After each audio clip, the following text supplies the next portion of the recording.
AI in the workplace, productivity, automation, and the future of work. The panelists are Desin Ramsamy, Group Chief Technology and Data Officer at Old Mutual; Arthur Goldstuck, leading ICT analyst and founder of Worldwide Works; Dr. Bongani Andy Mabaso, Chief Technology Officer at Altron Group; Ruben Lehman, Chief Information Officer at OpenServe; Dr. Rivana Balmahun, Research Group Leader, Artificial Intelligence and Extended Reality, Council for Scientific and Industrial Research. The moderator is Fifi Peters, Senior Anchor at CNBC Africa.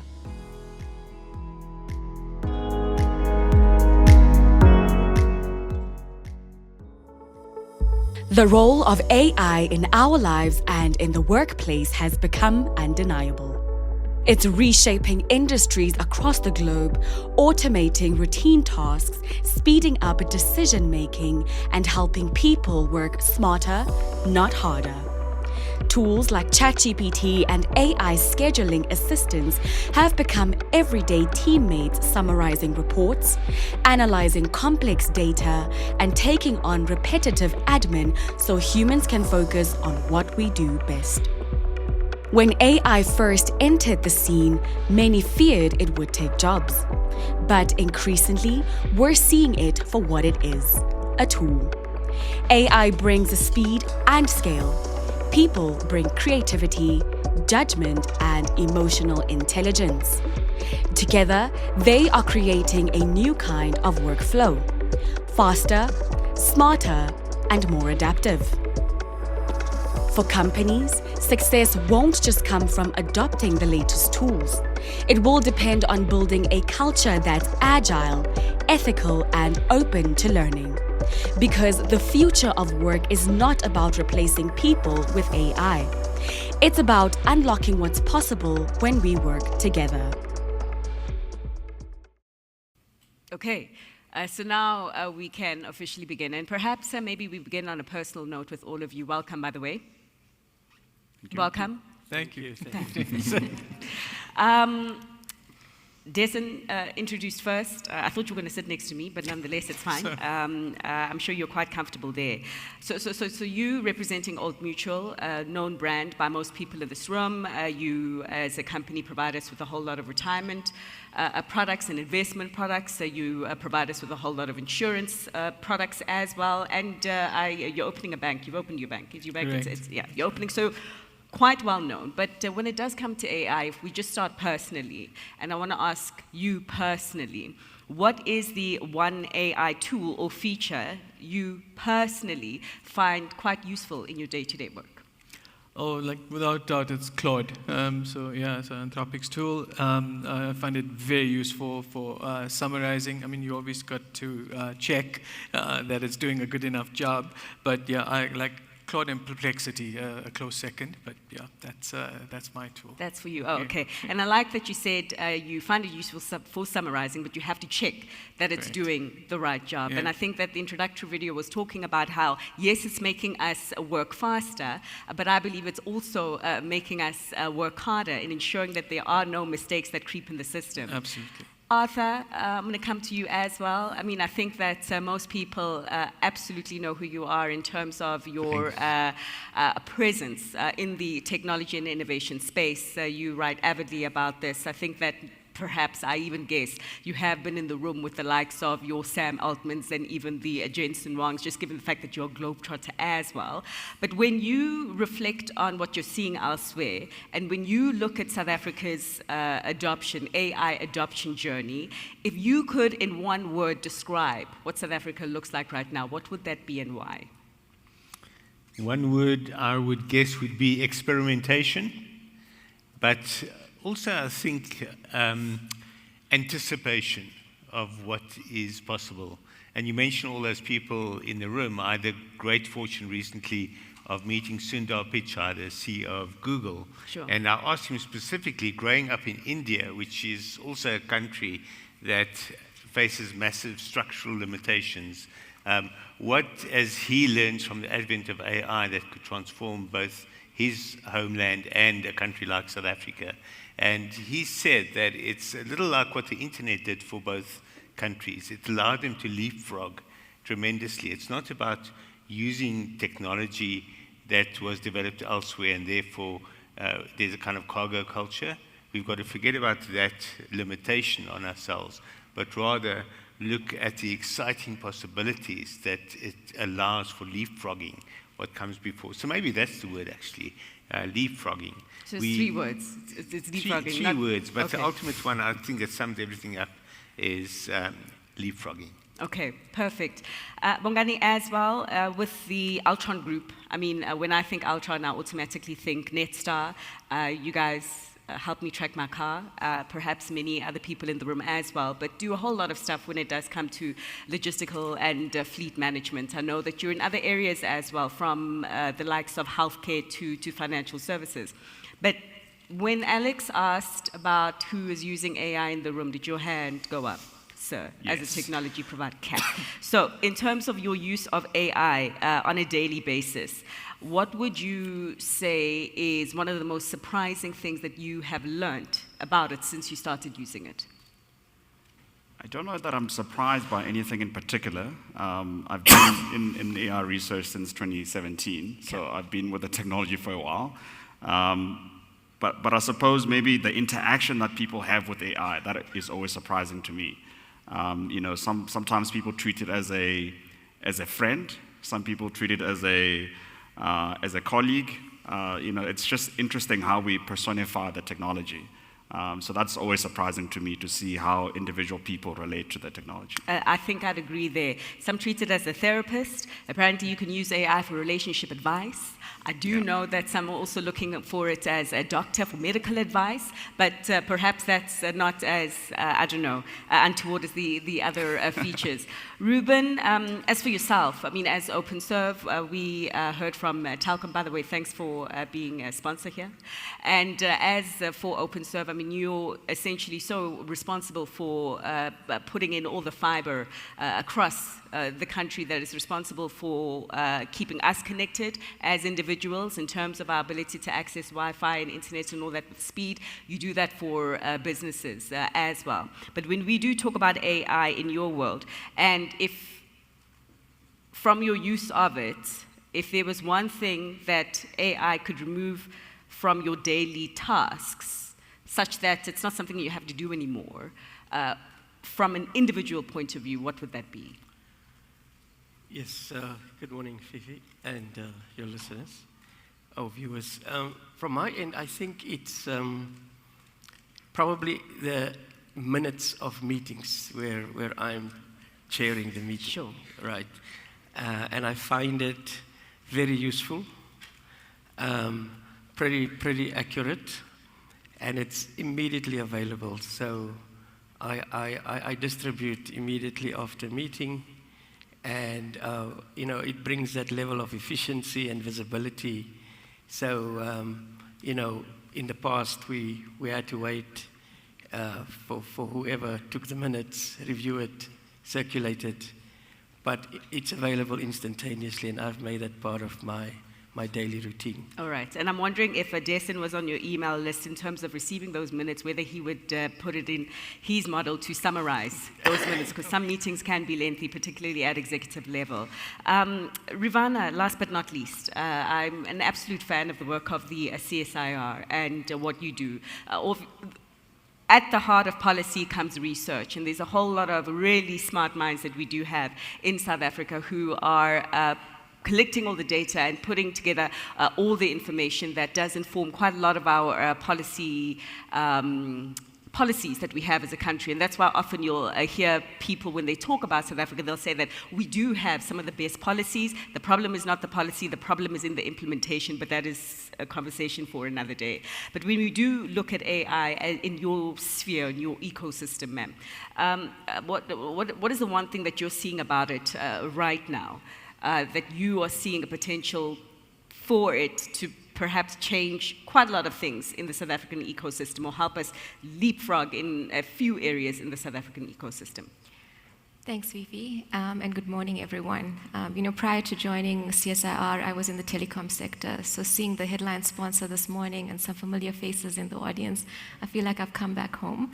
So really great to be with you all this morning. And Fifi, to answer your question, I think so part of what we do at CSIR, we build new technologies, Sure. And my specific research group uses AI and extended reality as building blocks in order to create these new technologies so that we can address national challenges. And the way in which we're doing this is that we're able to create these technologies in a way that mitigates the risk of technology imports, the lock-in from global tech providers and so forth. I think the one thing about the technology right now is the fact that it is positioned where it's at a tipping point, especially if we speak about generative AI, where it is good enough right now for widespread business use. And we need to be responsible about how we implement the technology. There's a lot of aspects around the reliability of the technology, the capabilities, what it can and can't do. And I think that we need to take those into account. So that would be the one thing I think that will enable us to actually leapfrog. It's about how we actually contain the technology in a way that actually fosters innovation. Okay, and we'll actually touch on responsible use of AI and what that looks like on a practical point of view, from a practical point of view in just a short while. But Dessen, coming back to you, so we've spoken at a micro level about what this technology, what these technologies and tools are doing. Perhaps talk to us more broadly at an organizational level and an industry level. Where is AI changing the game at Old Mutual? What are you guys using it for the most as a group?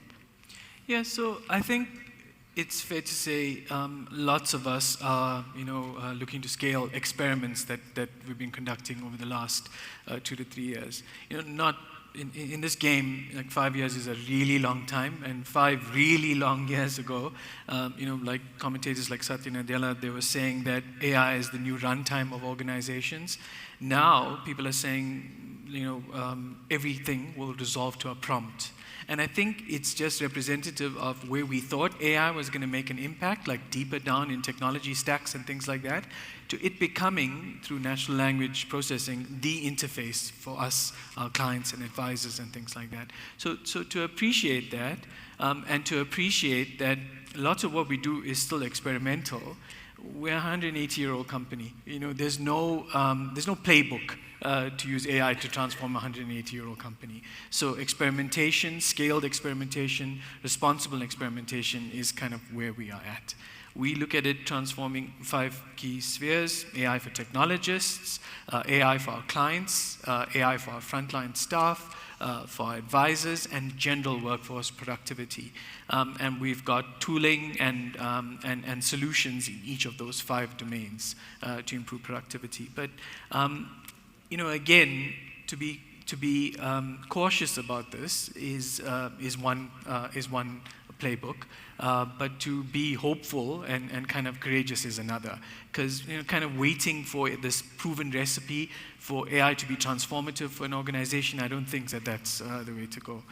There's this Wharton professor, Ethan Malik, and he talks about the jagged edge of AI, where very few months ago, one of the most popular LLMs, if you said today was 14th August 2025, it couldn't reliably tell you that tomorrow is the 15th, and it couldn't tell you that next year was 2026.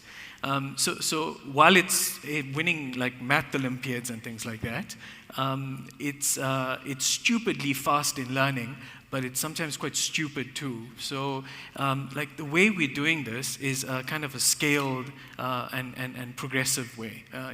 The adoption can't be everything everywhere all at once. Sure. Good point. And now I'm going to double click on the statement on general productivity, because Arthur, I know you've done a bit of work in this space.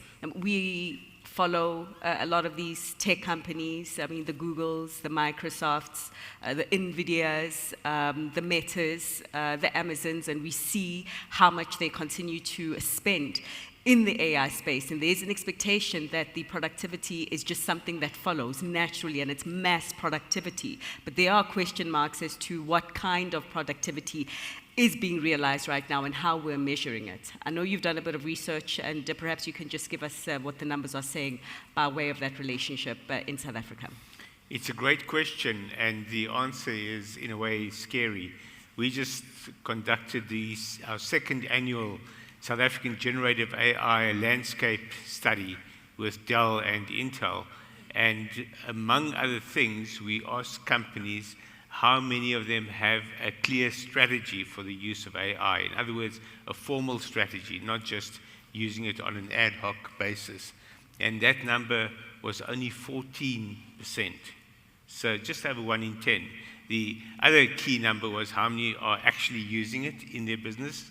That was 67%, compared to a year ago, about 45%. So massive growth in actual use.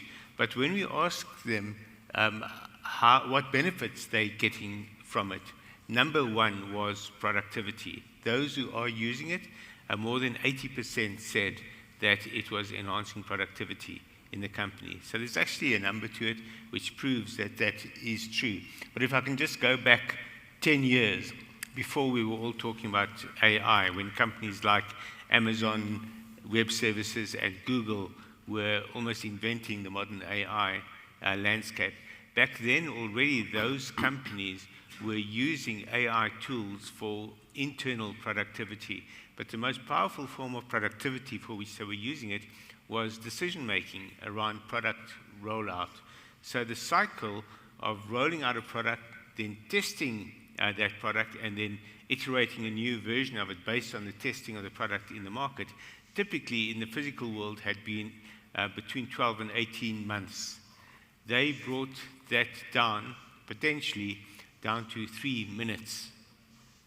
That was the time it could take to make a decision on the rollout of a new product based on instant testing through rolling it out on a mass basis. You can imagine companies like Microsoft and Netflix even are able to roll out a new feature and get instant feedback from millions of users who don't even know they're giving that feedback, and then to make an instant decision minutes later on whether we should further iterate it, can it, or come up with something different. So that decision-making in productivity is probably the most powerful form of productivity of all. Sure. And I imagine that the decision-making process has even gotten faster right now with some of the new tools. But maybe an opportunity for us to fully define what we are talking about by way of these AI tools, because we talk about it very generally. You know, like some people in some parts of the world talk about Africa as one country. So let's dig into what we mean by AI right now. Rwanda mentioned generative AI, but I know that, you know, agentic AI is also buzzing right now. So Bongani, in terms of what is happening within the Altron Group, maybe you can just talk to us about the tools you're finding more productive, or you are expecting to enhance productivity levels, perhaps even further than is the case right now. Yeah, thank you, Fifi. You know, for some reason, the term AI was not sufficient, and we had to come up with new ones. So now we call it, you know, artificial general intelligence, Gen AI. There's even a new one now, artificial superintelligence. But I think people must be very. It's you know, again, it depends on who you ask, right, sure, and how they define it. But supposedly, it's when, you know, AI supersedes human intelligence. That's when you get to artificial superintelligence. But I think it's always good to go back to first principles around what it is that we're talking about. You know, and I think when you know, Dr. Yankees was talking earlier, you know, she sort of gave a definition, a roadmap of where AI sort of came from the 1960s with Eliezer, etc., to where it is right now. It's fundamentally doing the same thing. The way that we define it at Altron is the following: that if you think about all enterprise applications, they're all just working on enterprise data. So when you generate an invoice, you are using some data to say, this person owes me this amount of money and they need to pay me, or I need to pay that person X amount of money. Those rules that you write were written by programmers manually to be able to generate those, you know, those invoices. Now with AI, what we're doing is we are automating the generation of those rules so that we can manipulate data to be able to do certain things. So that is fundamentally what's happening. The organization and what it does hasn't necessarily changed, right? As an organization, you're still serving a customer. You still have to get paid for what it is that you do. And so I think sometimes when we get to these things, we kind of lose our heads. And we start to think that it's something fundamental that has changed about the nature of organizations. But in fact, it's not, right? We see it as a tool to unleash human creativity and flourishing. That's how we define it. You can define it the other way around, which is it can replace people, it will replace jobs, etc. That's your view set, and you can take that. But I don't think that's a very productive way of thinking about it. I think all technology, well, it's not reality either, but also all technology throughout the ages when it's come, we've always thought, oh, people are going to, be less relevant. They're not going to do 1, 2, 3.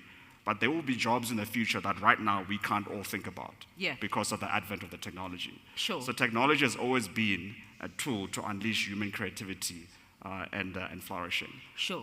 And that's kind of the way that we view it. So we view it as a tool to unleash that. And very important aspect of the discussion, of course, being what it does mean for jobs and future jobs and jobs that we might not need.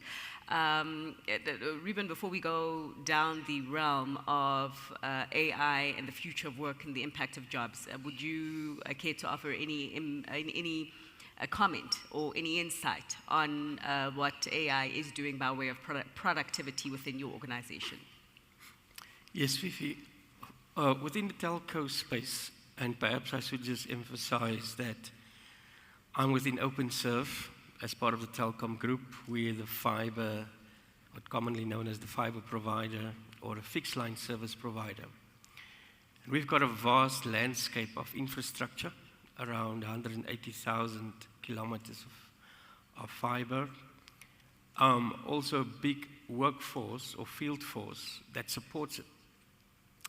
And in our world, the cost levers that we've got has got a lot to do with minimizing unnecessary field trips.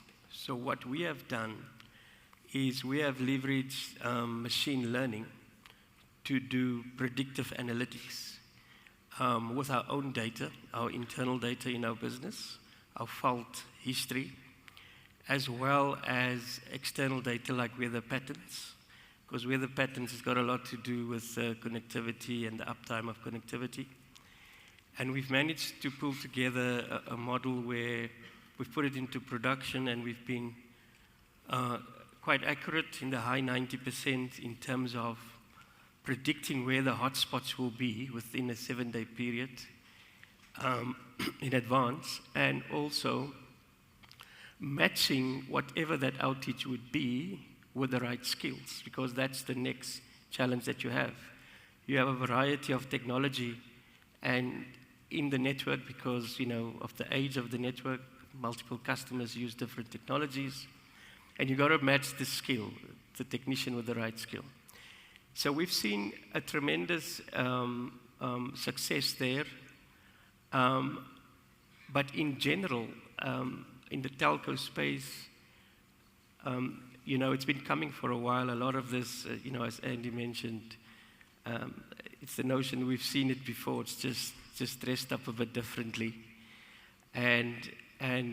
but machine language as a back office function to do predictive analytics, and then AI ops to optimize the operations on the back end. That is where we see quite an opportunity. Although on the AI ops we have not really,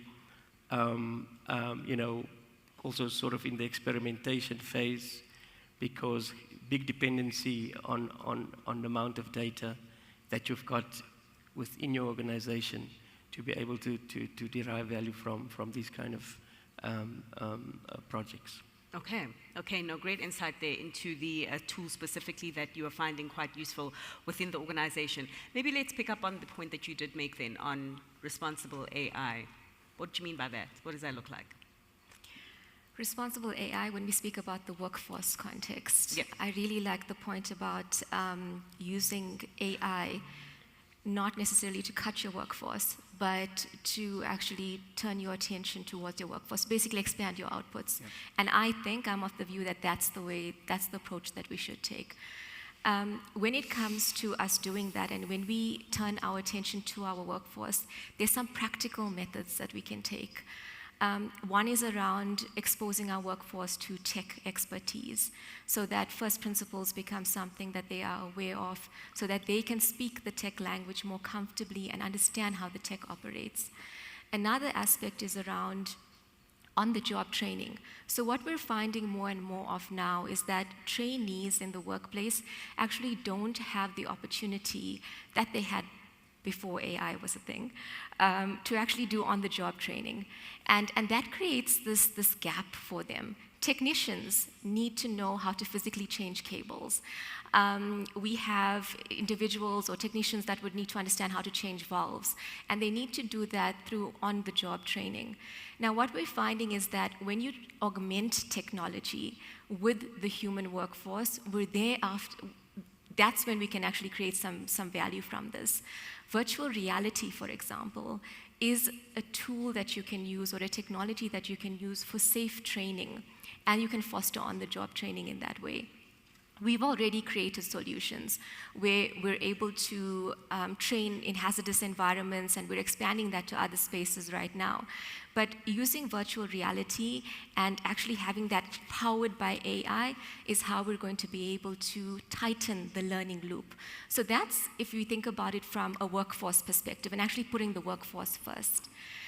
Also touching on the responsible aspect, I think when we speak about responsible AI, we speak about it in the realm of safety. What we forgot to mention during my intro is that the other cap that I'm wearing today is that of an investor, because I am an LP at a venture fund that invests in tech businesses, in female-focused businesses. And so return on investment is something that's actually quite close to my heart. And when we think about this, or when I think about it in the way that safety is actually something that influences our return on investment. Because when we have higher levels of safety, we actually have higher levels of adoption. And when we have higher levels of adoption, then we're able to increase our return on investment. Okay. And this whole realm around safety actually speaks through the reliability of our technology. It's about how transparent our technology actually is, and about us being able to look into the bias within our technology and so forth. I'll say something very quickly about bias, because I'm sure it's going to come up, and also just to demystify this and just to add a tech perspective into this.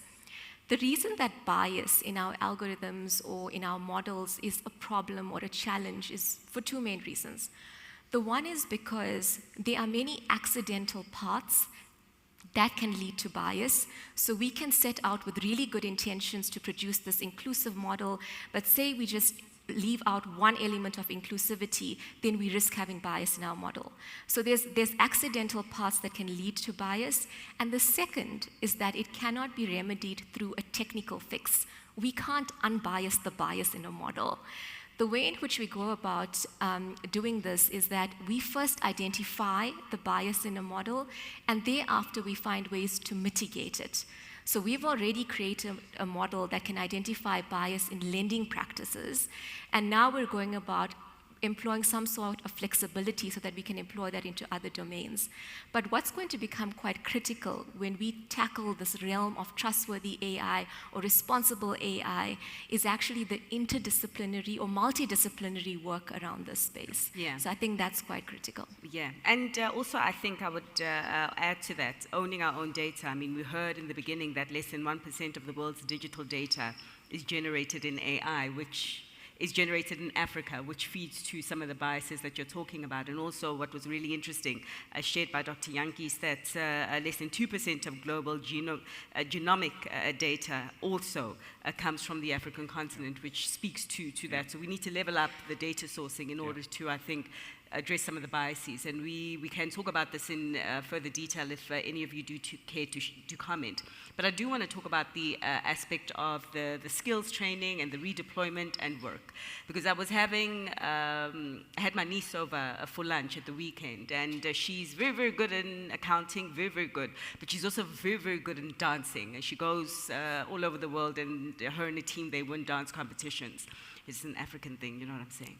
But I told her, and I said, what do you want to be? She's like, no, I think I want to study accounting. And I got scared for her, because when I read about what jobs are going to be relevant in the future, accounting is one of those jobs that are constantly cited in reports in terms of declining usage, because now this LLM can do the numbers a lot quicker than you. Then she said, no, but I'll be the one who checks and makes sure that the numbers are okay. I said, yes, you can be that person, but there's not going to be a lot of those people that are needed within organizations. So it's jobs in accounting, it's jobs in banking, we're hearing clerks, we're hearing in certain aspects of retail. There are jobs that are going to be on the decline. And so, Arthur, maybe some insights there for you, because, I mean, Bongani and Ravana have been quite optimistic in how we should be looking at the changing labor landscape, but can we believe in that optimism, or do we need to be real about the jobs impact here?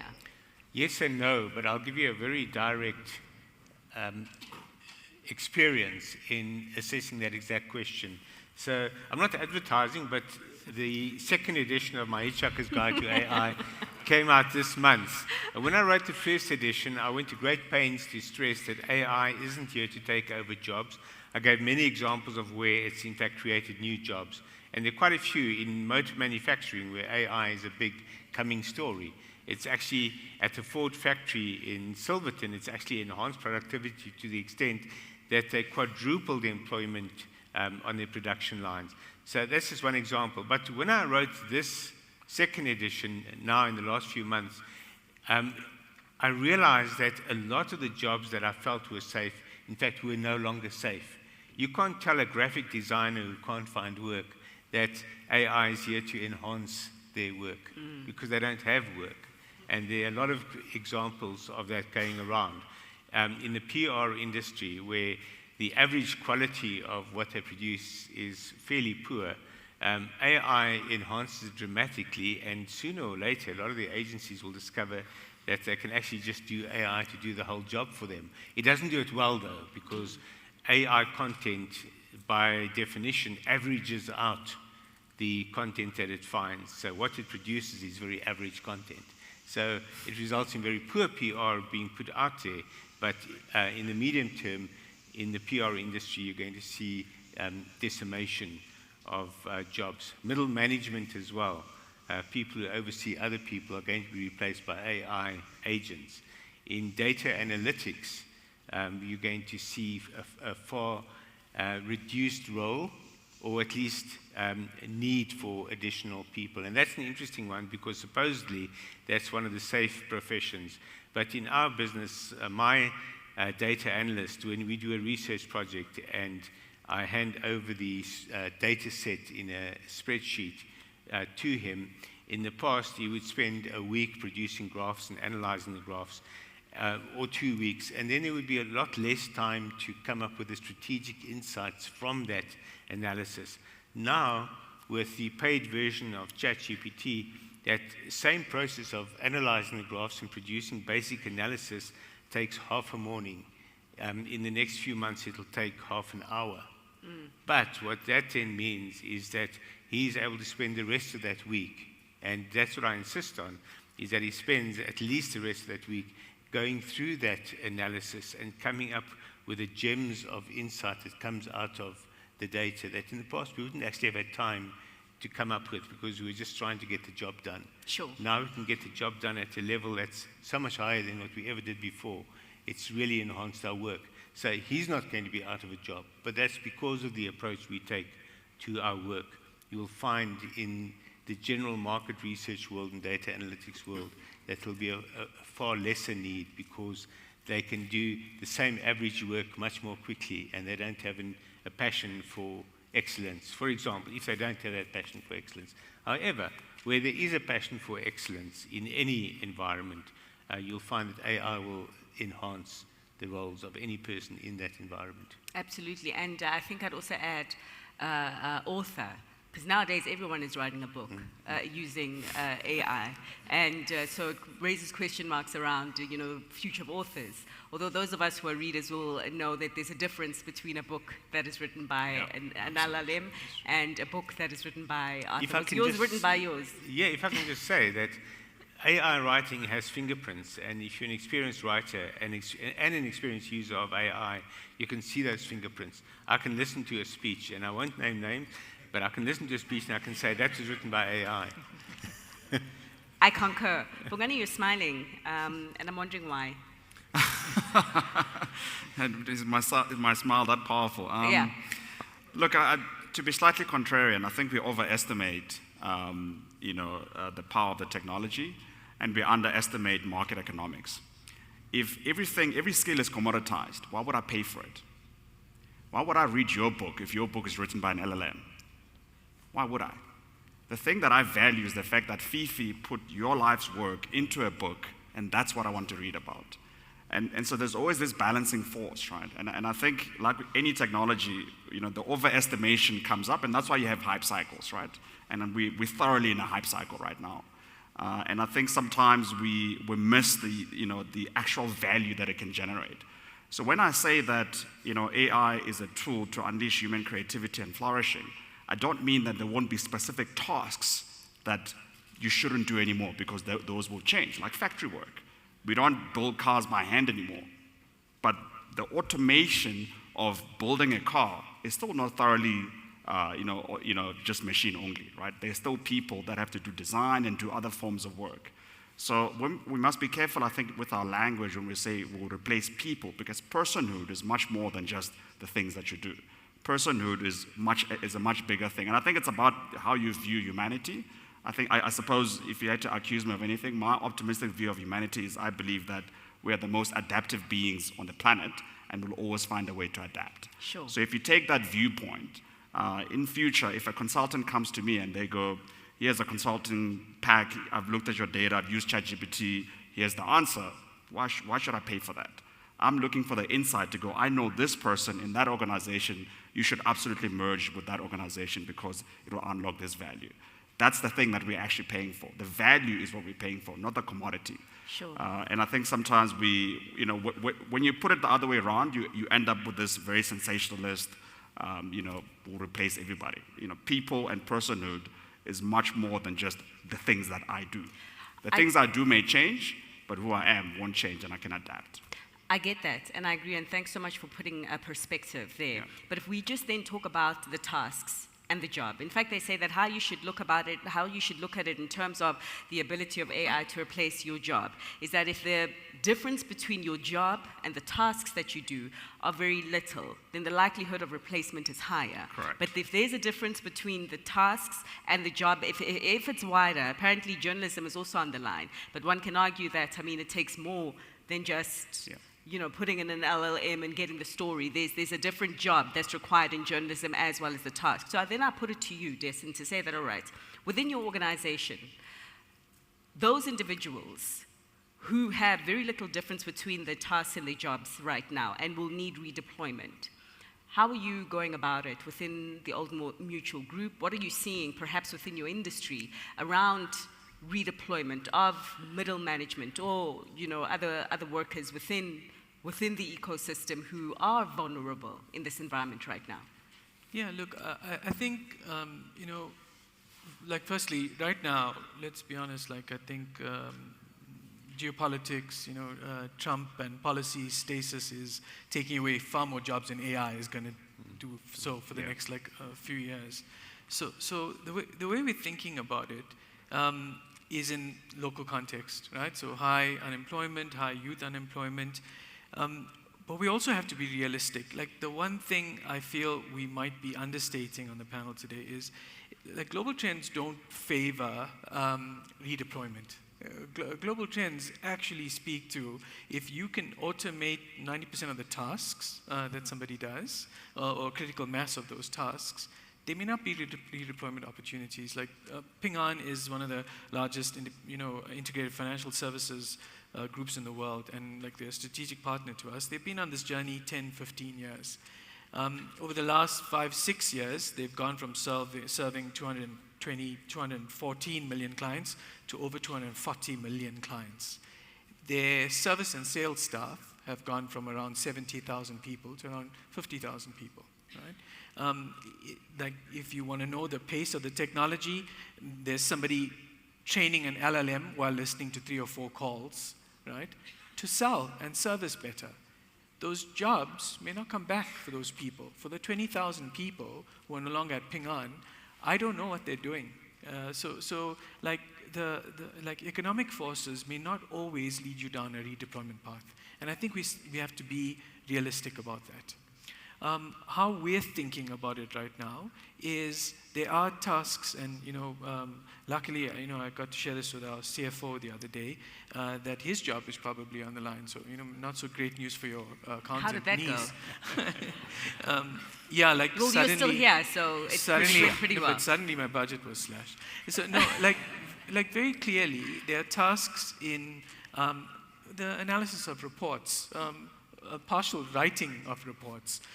Those tasks are being done very, very well by large language models, specific to those things.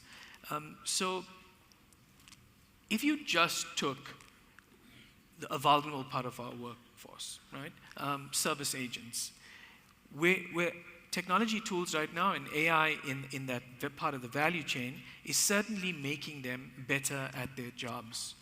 But I don't want, I think it'd be irresponsible to comment about that time when the service level can be maintained, right?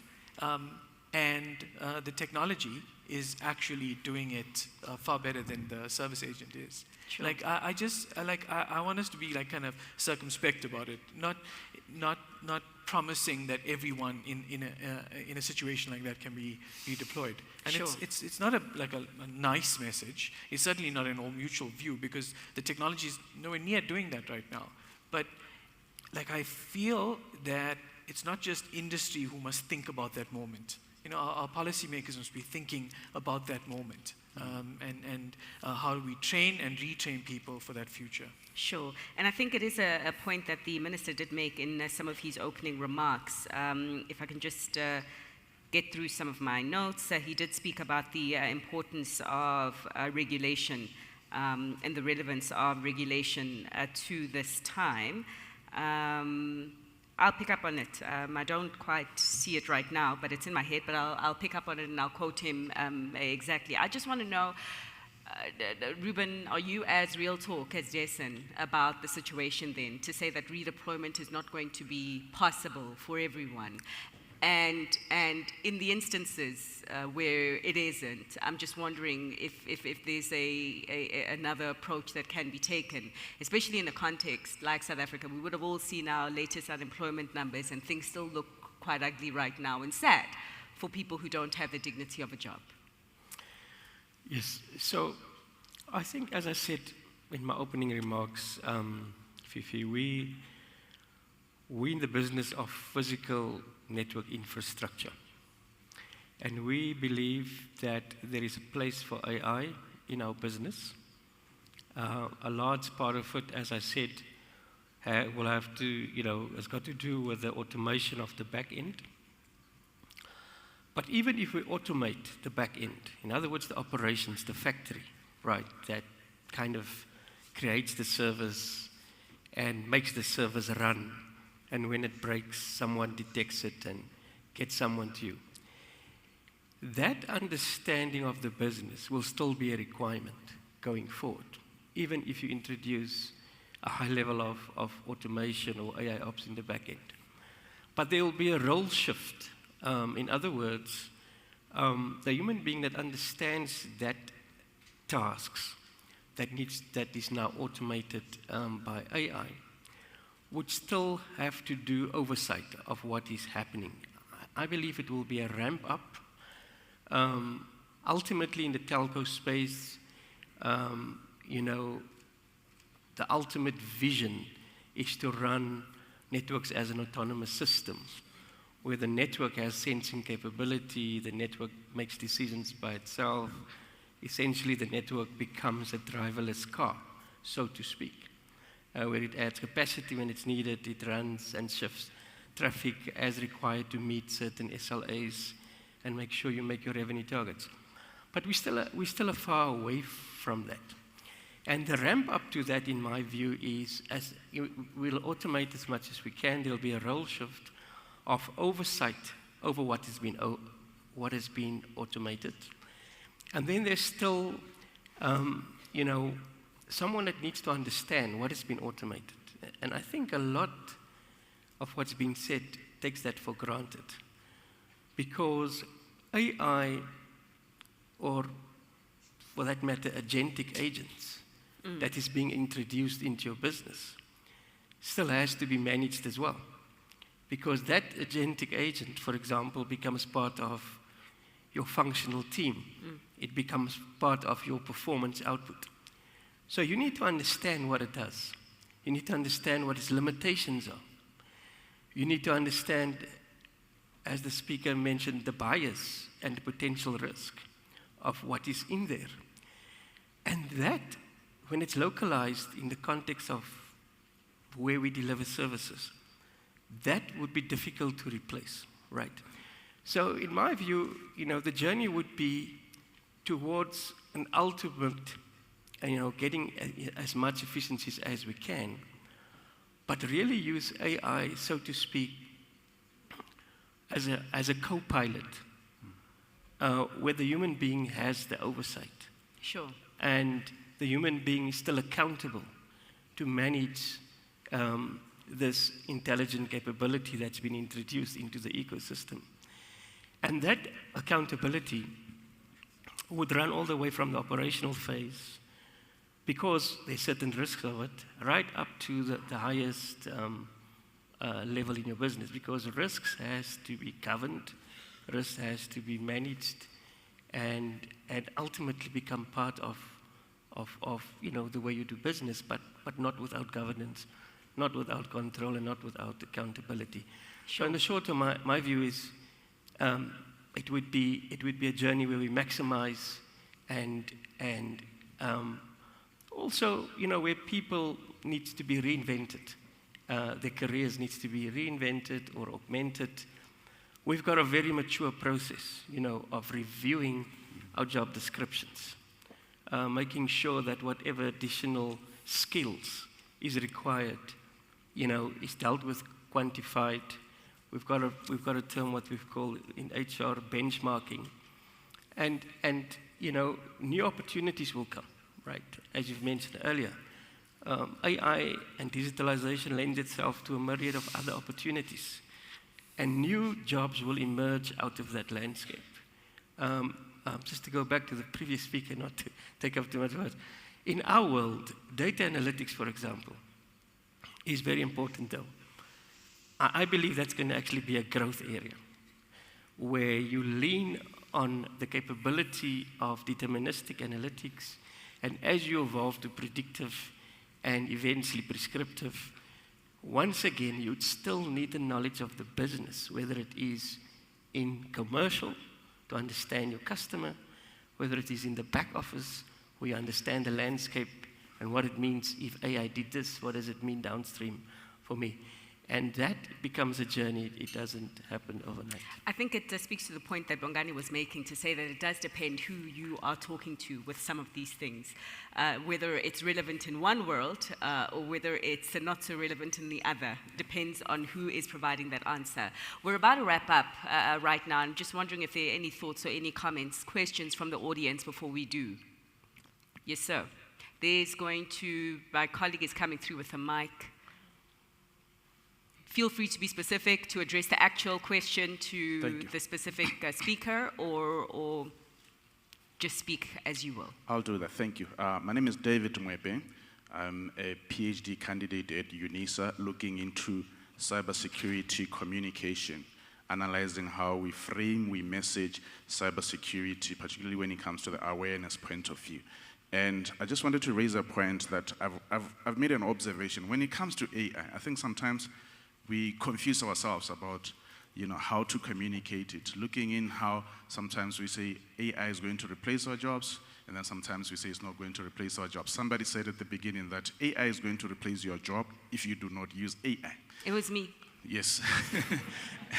And then there was a comment about just how, sometimes we belittle products that are designed and created through AI, like for instance, publishing. There was a comment about how, nowadays everybody's a publisher, you can tell a book that has been published through AI and not, and we speak of it as if we mean that, something that is of no greater value as compared to a product that does not use AI. And yet we're saying everybody must go and use AI. I think we need to be careful about how we frame and communicate, these things, because we may, end up just giving others the impression that if you use AI, therefore your product is not that worthy. Therefore, you must not use AI. So I just wanted to just highlight that and remind everybody that we need to be careful about how we frame, the way we communicate AI and speak of it and encourage people to use AI more, just as we are doing. Thank you.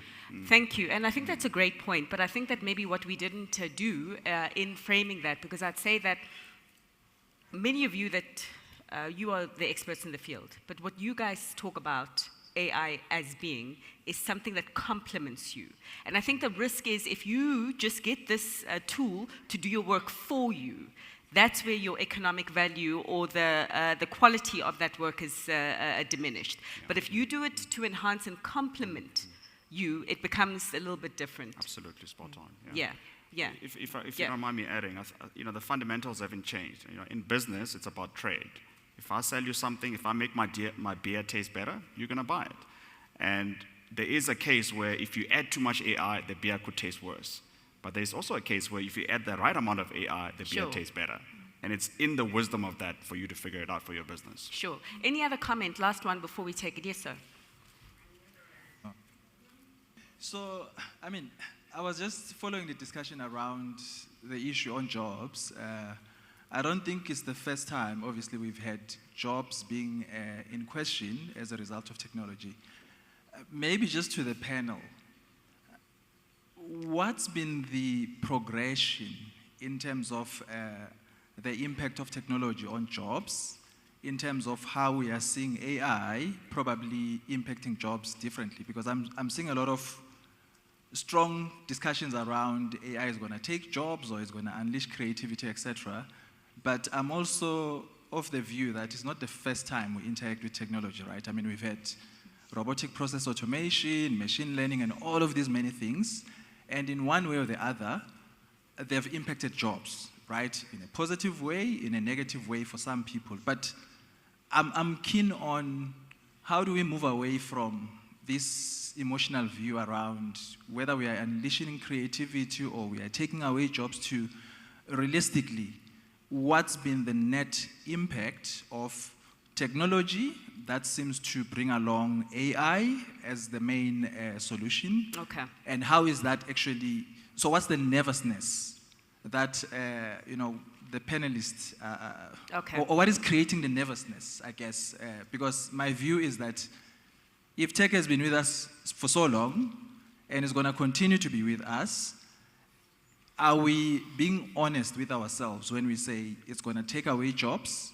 Or is the historical trend saying to us the net effect is actually creating more jobs? Okay, got you. Perception versus facts. What are the facts in terms of jobs? If I can mention quickly, because I look at those stats a lot, the World Economic Forum makes a lot of predictions around how many jobs will be lost and how many will be created. But lately they changed their nuance from jobs lost or created to jobs that will be changed. And they are seeing a massive number of jobs, something like 100 million jobs in the next few years will be changed, as opposed to the net 97 million losses and 87 million jobs created, which was a typical number of the last few years.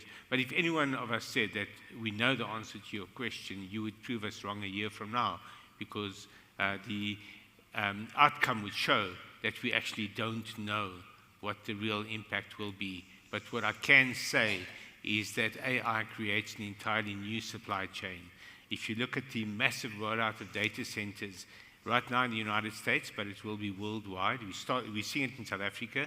Terraco just completed the biggest data center in Africa in the last few weeks, for example. And that is to service the massive increase in computing power demanded by AI. And that will have a further knock-on effect of creating demand for further infrastructure, further skills. The people building those data centers, the people running them, are already representing a massive increase in hiring in that particular segment. No one is quantifying it, so we're not seeing the impact it's making, but in many sectors that will be affected like that, just as there will be many sectors where there will be a complete destruction of jobs as well. Yeah.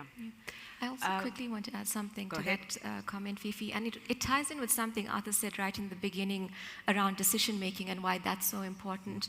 So when we have these change of jobs and roles that's going to take place now, what's going to become quite important, and this may sound a little bit philosophical, but one of the things that we don't yet know is, and this is probably one of the real threats on AI, is how it's going to impact our human values. The fact that this technology is actually going to have a huge influence over us. So what's going to happen, and from a decision-making perspective, is that when we look at recruiting individuals, or when we look at transforming skills and changing individuals into these roles, these new jobs that may come out, things like an AI agent manager and AI workflow architect and so forth, we're going to need to bring in individuals who have very good decision-making capabilities and also a very strong moral compass. It's going to be more and more important for us to understand that with this technology also comes great responsibility. Sure. So I think that's a huge point as well. The decision-making angle around this is becoming very, very important, and it's an unknown to us at the moment because we don't truly know how impactful the AI is going to be on our human values and the influence that it's going to have on us. Good point. Good point. So that last question from that Happy Women's Month, by the way.